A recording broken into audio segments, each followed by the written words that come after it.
Bonjour à tous et bienvenue. Aujourd'hui, nous abordons un sujet délicat et important, la crémation, sa signification et le processus qu'elle implique.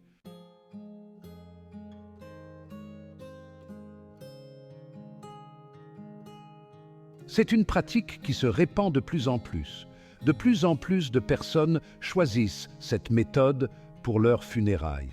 Pourquoi ce changement? En partie pour des raisons pratiques, en partie pour des raisons de coût. Le monde change et les traditions évoluent avec lui. Mais qu'est-ce que cela signifie pour notre foi? Pour notre conception de la vie après la mort? Ce sont des questions auxquelles de nombreux chrétiens sont confrontés.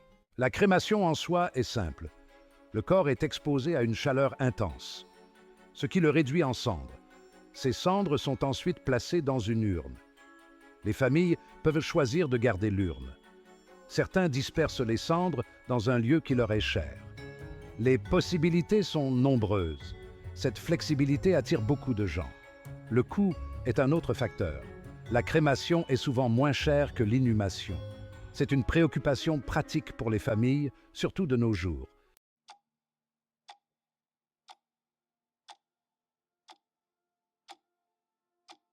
Et puis, il y a l'environnement.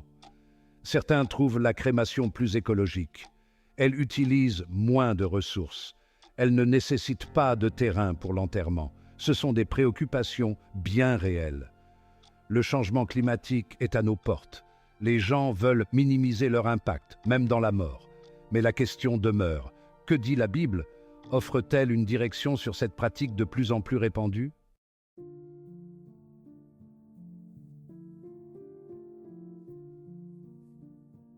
Il est vrai que la Bible ne mentionne pas explicitement la crémation. Nulle part dans ces pages, vous ne trouverez un verset qui dise « Tu ne crématiseras point ». Cela laisse souvent les chrétiens dans le doute quant à ce que nous devons penser de cette pratique moderne. Comment pouvons-nous la concilier avec notre foi? Pour comprendre, nous devons nous plonger dans le contexte de la Bible. Nous devons examiner les traditions et les pratiques de l'époque.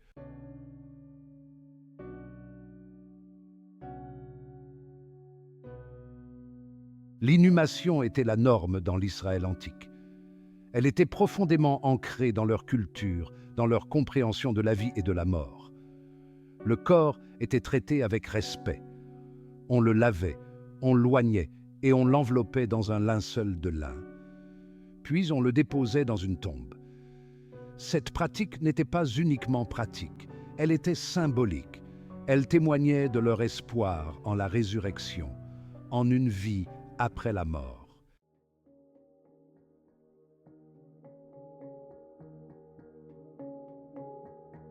Dans ce contexte, certains pourraient considérer la crémation comme un manque de respect, comme une transgression de la tradition biblique. Mais il est important de rappeler que la Bible ne condamne pas la crémation. Elle ne l'aborde tout simplement pas directement. Ce silence laisse place à l'interprétation.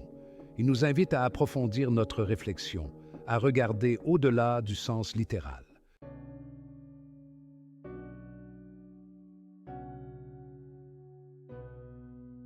L'importance de l'intention. Peut-être que la question n'est pas tant la méthode en soi, c'est peut-être davantage la raison qui motive cette décision qui compte.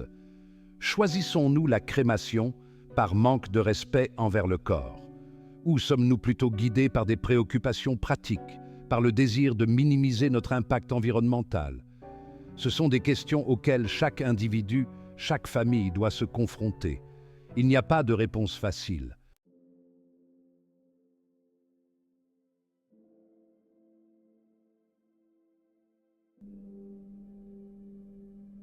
La promesse de la résurrection.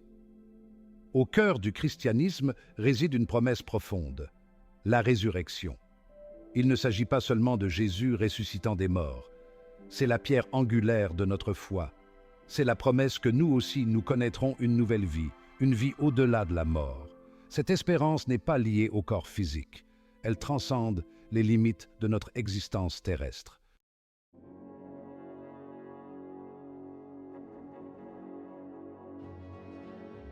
Un nouveau corps incorruptible, La Bible parle d'un corps glorieux et libre de décadence. Il ne s'agit pas d'une réanimation de notre ancien moi, c'est une transformation complète, un glorieux bond en avant. Nos corps actuels demeurent temporaires. La résurrection promet une demeure permanente, une demeure digne de l'éternité.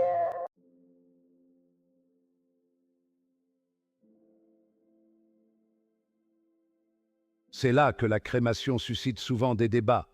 Certains craignent qu'elle ne fasse obstacle à la résurrection, mais notre Dieu n'est pas limité par des restes physiques. Il a créé l'univers à partir de rien. Il peut certainement reconstituer notre être, quel que soit notre état terrestre. La résurrection ne consiste pas à rassembler la poussière. Il s'agit du pouvoir de Dieu de donner une nouvelle vie sous une nouvelle forme.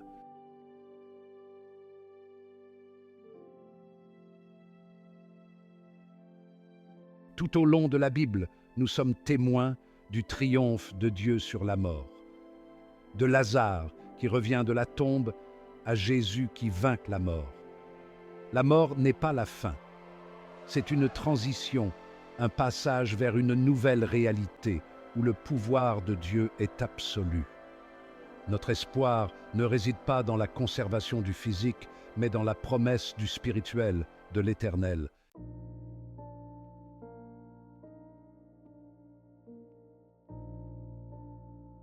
Ainsi, lorsque nous sommes confrontés à des décisions de fin de vie, accrochons-nous à cette espérance. Que nous choisissions l'inhumation ou la crémation, notre foi reste inébranlable. La promesse de Dieu transcende les préoccupations terrestres. Elle offre paix et tranquillité, même face à la perte. Rappelons-nous que notre véritable trésor ne réside pas dans des vases de terre, mais dans la demeure éternelle préparée pour nous par notre Sauveur.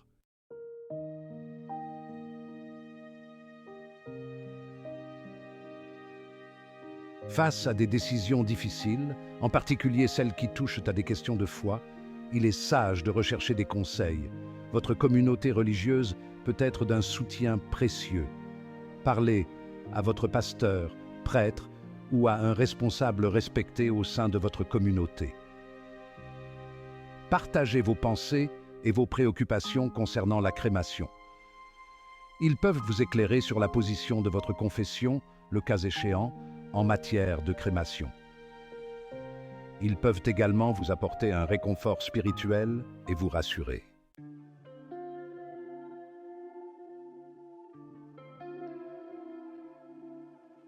Il est tout aussi essentiel de prendre en compte les sentiments et les convictions de votre famille.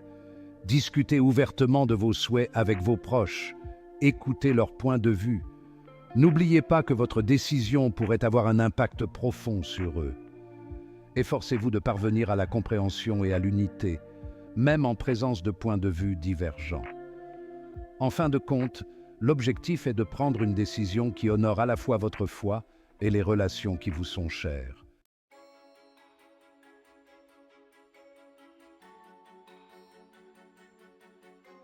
Une fois que vous avez examiné les aspects spirituels et familiaux, il est temps de se pencher sur les aspects pratiques. Contactez des entreprises de pompes funèbres pour vous renseigner sur les services de crémation. Assurez-vous de bien comprendre les coûts, les procédures et les exigences légales en vigueur dans votre région. N'hésitez pas à poser des questions. Les directeurs de pompes funèbres sont là pour vous guider tout au long du processus et pour s'assurer que vos volontés soient respectées.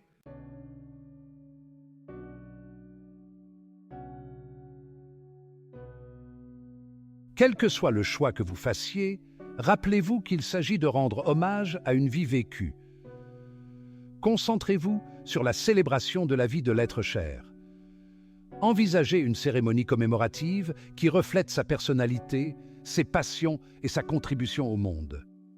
Créez un héritage durable en partageant son histoire, en soutenant ses organisations caritatives préférées ou simplement en vivant une vie qui honore sa mémoire.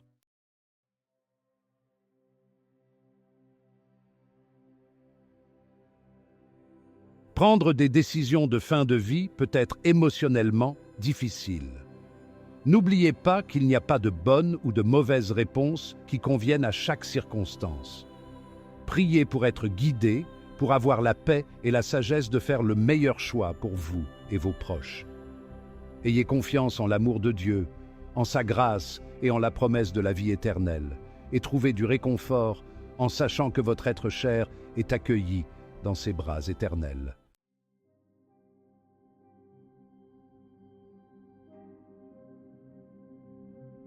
Le choix entre la crémation et l'inhumation est profondément personnel. Il n'y a pas de réponse universelle. Ce qui compte le plus, c'est d'agir en accord avec sa foi et sa conscience. La Bible n'offre pas de règles définitives sur la crémation. Cela laisse place à la réflexion dans la prière pour rechercher la sagesse et la guidance du Saint-Esprit. En fin de compte, il s'agit de faire un choix qui apporte la paix, un choix qui s'aligne avec votre compréhension de la parole de Dieu et de son amour.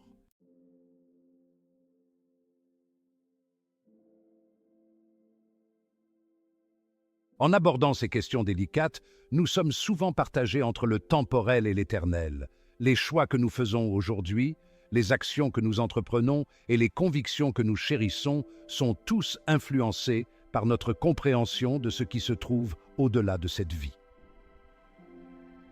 Tournons notre regard vers l'éternité, car c'est dans l'éternité que nous trouvons le vrai sens et le but de notre existence.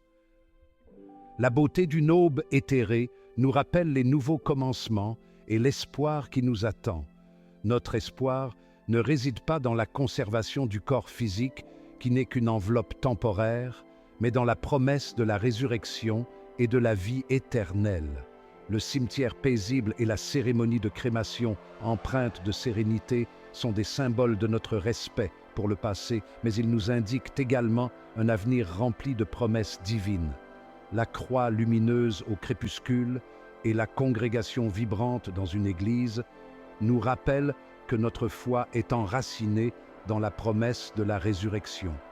C'est cette promesse qui nous donne la force et le courage d'affronter les épreuves de cette vie, sachant que quelque chose d'infiniment plus grand nous attend.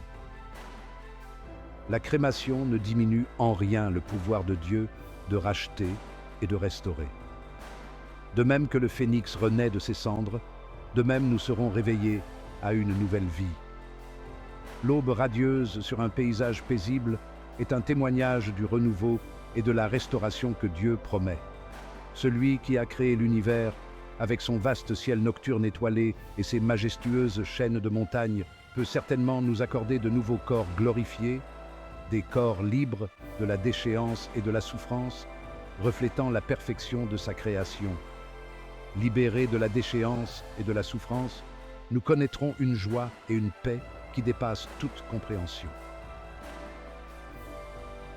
Le magnifique champ de fleurs et le sourire serein d'une personne âgée sont des aperçus de la beauté et de la sérénité qui nous attendent. Notre objectif devrait être de vivre une vie agréable à Dieu, fondée sur la prière et l'étude de sa parole. Les moments de prière silencieuse dans une église et la famille lisant la Bible ensemble sont les fondements d'une vie consacrée à son service. C'est en partageant son amour et le message d'espoir avec le monde que nous trouvons notre véritable vocation. Les actes de bonté, tels que les bénévoles qui aident la communauté et le partage de la Bible avec les autres, sont des expressions de l'amour de Dieu en action. Voilà l'héritage qui compte vraiment.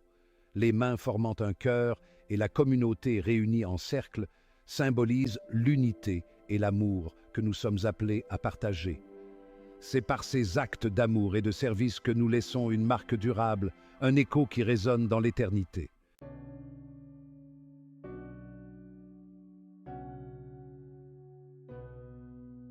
Faire face à la mort, que ce soit la nôtre ou celle de nos proches, n'est jamais facile. C'est une expérience profonde et souvent bouleversante qui nous touche au plus profond de notre être. La douleur de la perte peut sembler insurmontable et le vide laissé peut paraître impossible à combler. Dans ces moments de profond chagrin, nous pouvons nous retrouver aux prises avec des questions sur le sens de la vie et la nature de notre existence. C'est dans ces moments que nous avons besoin de rechercher réconfort et compréhension, de trouver un moyen de naviguer dans l'obscurité. Mais en Christ, nous trouvons réconfort et force. Sa présence offre un refuge contre la tempête, un lieu où nous pouvons déposer nos fardeaux et trouver le repos pour nos âmes fatiguées. Les enseignements du Christ nous rappellent que nous ne sommes pas seuls dans notre souffrance. Il chemine avec nous, nous tendant une main à laquelle nous agripper et une épaule sur laquelle pleurer. Par la prière et la réflexion, nous pouvons entrer en contact avec son amour divin et puiser dans sa sagesse infinie. La Bible, source de vérité éternelle, nous fournit la direction et l'assurance dont nous avons besoin pour affronter chaque jour avec une espérance renouvelée. Il a vaincu la tombe et en lui, nous avons la victoire. La résurrection du Christ est un témoignage puissant du triomphe de la vie sur la mort, de la lumière sur les ténèbres. C'est une promesse que la mort n'est pas la fin, mais plutôt une transition vers un nouveau commencement. Cette victoire n'est pas seulement un événement historique, mais une réalité vivante que nous pouvons expérimenter dans nos vies. C'est une source d'espérance inébranlable qui nous soutient à travers les épreuves et les tribulations de ce monde. En embrassant cette vérité, nous pouvons trouver le courage d'affronter nos peurs et la force de surmonter nos défis. Ne nous laissons pas consumer par l'inquiétude ou la peur, mais embrassons plutôt l'espérance et la paix qui surpassent toute compréhension. Cette paix est un don de Dieu, une assurance divine qui transcende notre compréhension humaine. C'est un calme qui s'installe dans nos cœurs, même au milieu du chaos. En nous concentrant sur les promesses de Dieu, nous pouvons nous élever au-dessus de nos anxiétés et trouver un sentiment de sérénité qui nous ancre dans les tempêtes de la vie. Cette paix n'est pas seulement une émotion fugace, mais un état d'être solide que nous pouvons cultiver par la foi et la confiance dans le plan de Dieu pour nos vies. Dieu est avec nous à chaque saison de la vie, jusqu'à la fin. Sa présence est une source constante de réconfort et de force, nous guidant à travers les hauts et les bas de notre voyage. Que nous célébrions des moments de joie ou traversions des moments de douleur, nous pouvons être certains que Dieu est à nos côtés. Son amour est inébranlable et sa grâce est suffisante pour chacun de nos besoins. En nous appuyant sur lui, nous pouvons trouver la résilience nécessaire pour persévérer et l'espérance de nous tourner vers un avenir meilleur. Cette certitude nous permet de vivre avec un sentiment de but et d'accomplissement, sachant que nous ne sommes jamais seuls. Dans les moments de perte, appuyez-vous sur votre foi, votre communauté et les promesses de Dieu. Ce sont les piliers qui peuvent nous soutenir lorsque nous sentons que nous allons nous effondrer. Notre foi nous fournit une base d'espérance, nous rappelant qu'il y a un plan plus grand à l'œuvre. Notre communauté nous offre un réseau d'amour et de soutien, des personnes qui peuvent partager nos fardeaux et nous relever lorsque nous sommes à terre. Les promesses de Dieu nous donnent l'assurance que nous ne sommes pas seuls, qu'il est avec nous à chaque pas du chemin. En nous appuyant sur ces sources de force, nous pouvons trouver le courage d'avancer et l'espoir de guérir. Trouvez la force dans la prière, dans l'amour de ceux qui vous entourent et dans l'espérance inébranlable d'une glorieuse réunion dans l'éternité. La prière est un outil puissant qui nous connecte au divin, nous permettant de déverser nos cœurs et de recevoir le réconfort et la direction de Dieu. L'amour de la famille et des amis nous offre une expression tangible de la sollicitude de Dieu, un rappel que nous sommes aimés et appréciés. Et l'espérance d'une glorieuse réunion dans l'éternité nous offre une vision d'un avenir où nous retrouverons nos proches, libérés de la douleur et de la souffrance. Cette espérance est un phare qui éclaire notre chemin, nous donnant la force de résister et la paix de vivre chaque jour avec joie et gratitude.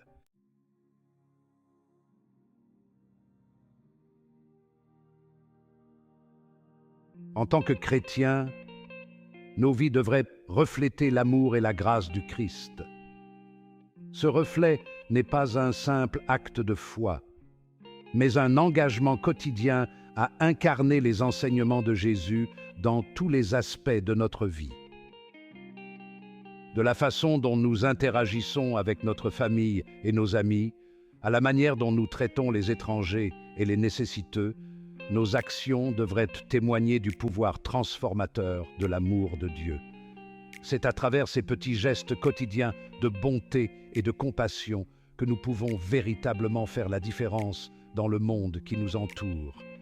Nous vivons chaque jour avec un but, en cherchant à honorer Dieu dans tout ce que nous faisons. Cela signifie être intentionnel dans nos actions, faire des choix qui reflètent notre foi et nos valeurs. Que ce soit en faisant du bénévolat auprès d'une organisation caritative locale, en consacrant du temps à la prière et à la réflexion, ou simplement en étant présent pour un ami dans le besoin, chaque moment est une opportunité de servir et de glorifier Dieu. En vivant avec un but, nous pouvons inspirer les autres à faire de même, créant un effet domino d'amour et de grâce qui s'étend bien au-delà de notre cercle immédiat. Cherchons à être connus pour notre gentillesse, notre compassion et notre foi inébranlable.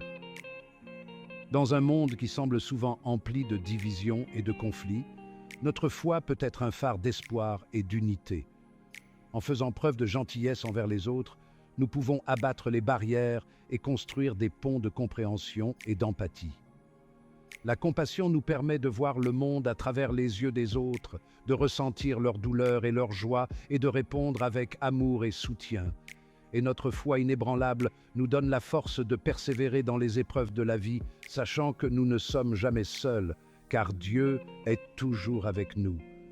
Que nos vies et les choix que nous faisons dirigent les autres vers l'espérance que nous avons en Christ. Chaque décision que nous prenons, aussi petite soit-elle, peut être le reflet de notre foi. En vivant avec intégrité et honnêteté, nous pouvons montrer aux autres le vrai sens d'être disciples du Christ. Nos actions peuvent inspirer les autres à rechercher l'espérance et la paix qui découlent d'une relation avec Dieu. Soyons conscients de l'impact que nous avons sur ceux qui nous entourent et efforçons-nous d'être une influence positive dans leur vie. Laissons un héritage de foi, d'amour et de confiance inébranlable en une vie qui transcende la tombe. Notre héritage ne se limite pas aux biens matériels que nous laissons, mais aux valeurs et aux convictions que nous transmettons aux générations futures. En vivant une vie de foi et d'amour, nous pouvons inspirer nos enfants et petits-enfants à faire de même. Nos actions d'aujourd'hui peuvent avoir un impact durable sur le monde, créant un héritage qui sera commémoré pour les générations à venir. Efforçons-nous de laisser un héritage qui reflète l'amour et la grâce du Christ et l'espérance de la vie éternelle. Et ainsi, alors que nous voyageons dans la vie, marchons avec courage, le cœur empli de paix, sachant que notre destination finale n'est pas une tombe, mais un retour glorieux à la maison en présence de notre Sauveur. La vie est un voyage semé d'embûches, de joie et de peine, mais à travers tout cela, nous pouvons trouver la paix et la force dans notre foi. En nous confiant au plan de Dieu pour nos vies, nous pouvons affronter chaque jour avec courage et espoir. Et lorsque notre voyage sur cette terre touchera à sa fin, nous pourrons aspirer à un retour glorieux à la maison en présence de notre Sauveur, où nous retrouverons nos proches et ferons l'expérience de la plénitude de l'amour et de la grâce de Dieu pour l'éternité.